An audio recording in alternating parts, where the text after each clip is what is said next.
অন্যের উপর অভিমান করতে করতে ক্লান্ত আমি বটের ছায়ায় ঘুমিয়ে গেছি ক্লান্ত দুপুরে।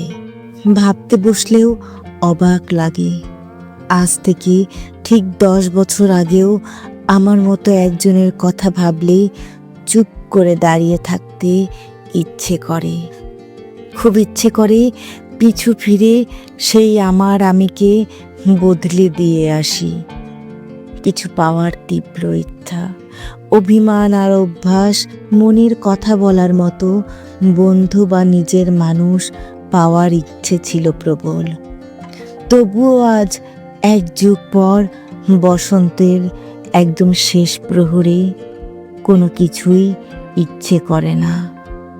সব হারিয়ে ফেলার পরেও খুব শান্ত হয়ে বসে থাকতে পারি, খালি হাতে ঘরে ফিরতে পারি। নিজের চাওয়া নিয়ে কোনো আক্ষেপ নেই, নেই কোনো অভিযোগ।